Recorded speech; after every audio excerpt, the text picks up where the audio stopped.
கர்த்தராகிய இயேசு கிறிஸ்துவின் இனிய நாமத்தில் இன்றைக்கு காலை வேளையிலே பிரயாணம் என்ற செய்தியின் மூலமாய் உங்களை சந்திப்பதில் மிக்க மகிழ்ச்சி அடைகிறேன். தேவனுடைய இரகசிய செயல் என் கூடாரத்தின் மேல் இருந்தது என்று யோபு 29ஆம் அதிகாரம் 4வது வசனத்தில் வாசிக்கிறோம். யோபு தன் பிரசங்க வாக்கியத்தை தொடர்ந்து சொன்னது, சென்று போன மாதங்களிலும் தேவன் என்னை காப்பாற்றி வந்த நாட்களிலும் எனக்கு உண்டாயிருந்த சீர் இப்பொழுது இருந்தால் நலமாய் இருக்கும். அப்பொழுது அவர் தீபம் என் தலைமேல் பிரகாசித்தது. அவர் அருளின வெளிச்சத்தினால் இருளை கடந்து போனேன். தேவனுடைய இரகசிய செயல் என் கூடாரத்து மேல் இருந்தது. அப்பொழுது சர்வ வல்லவர் என்னோடு இருந்தார், என் பிள்ளைகள் என்னை சூழ்ந்திருந்தார்கள் என்று யோபு 29ஆம் அதிகாரம் 1 முதல் 5 வரையுள்ள வசனத்தில் நாம் வாசிக்கிறோம். யோபு தேவனிடத்தில் பேசுகிறான். நீர் எங்களை சுற்றி வேலி கட்டி பாதுகாத்த போது உம்முடைய தீபம் எங்களை சுற்றிலும் பிரகாசித்தது.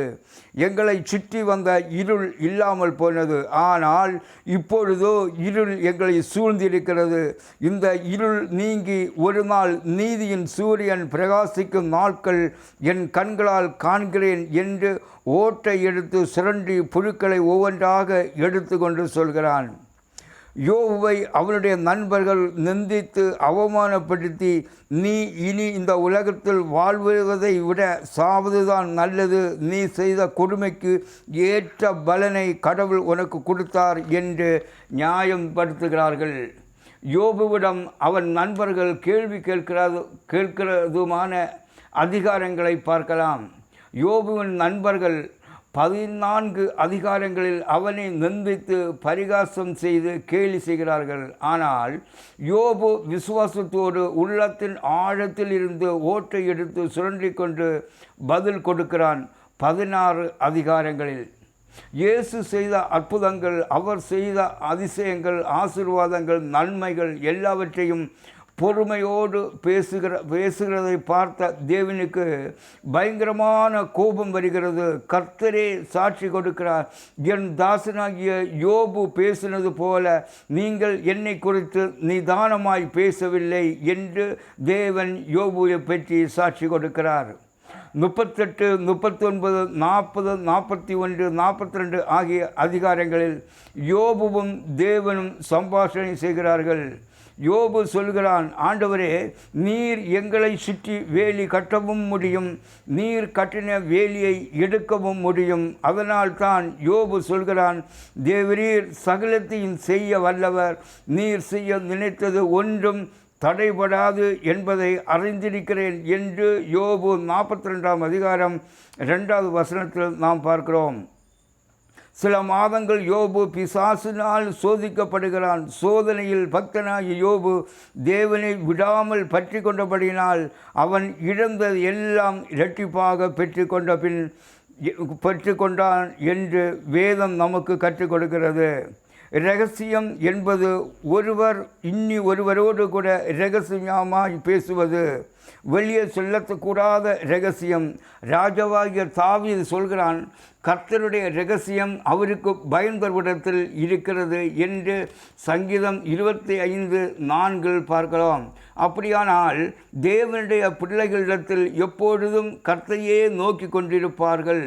நீதிமான்களோடு கர்த்தருடைய இரகசியம் இருக்கிறது என்று நீதிமொழிகள் 3ஆம் அதிகாரம் 32வது வசனத்தில் பார்க்கலாம். கர்த்தராகி ஆண்டவர் தீர்க்கதரிசியாகிய தம்முடைய ஊழியக்காரருக்கு அல்லது தமது இரகசியத்தை வெளிப்படுத்தாமல் ஒரு காரியத்தை செய்யார். ஆமோஸ் 3ஆம் அதிகாரம் 7ஆம் வசனத்தில் பார்க்கிறோம். கர்த்தர் தம்முடைய பிள்ளைகளுக்கு நடக்கப் போகிற காரியத்தை வெளிப்படுத்துவார், சபை ஊழியர்களுக்கு வெளிப்படுத்துவார், அல்லது நமக்கு தெரிந்ததான தீர்க்கதரிசிகளுக்கு வெளிப்படுத்துவார். எசேக்கியா ராஜா ஒரு தடவை வியாதிப்பட்டு மரண தருவாயில் இருந்தான். பிழைக்கவே வாய்ப்பில்லை. கர்த்தர் ஏசாயாவை அனுப்புகிறார். உங்கள் வீட்டு காரியங்களை ஒழுங்குபடுத்துங்கள், நீர் பிழைக்க மாட்டீர் என்று சொல்லிவிட்டு போய்விட்டான். ஆனால் ராஜாவாகிய எசேக்கியா தேவனுடைய பாதத்தில் உட்கார்ந்து கண்ணீர் விட்டு அழுது ஜெபிக்க ஆரம்பித்தான். அவன் செய்த நல்ல காரியங்களை ஒவ்வொன்றாக தேவனிடத்தில் சொல்லி அழுதான். பரலோகம் அசைக்கப்பட்டது.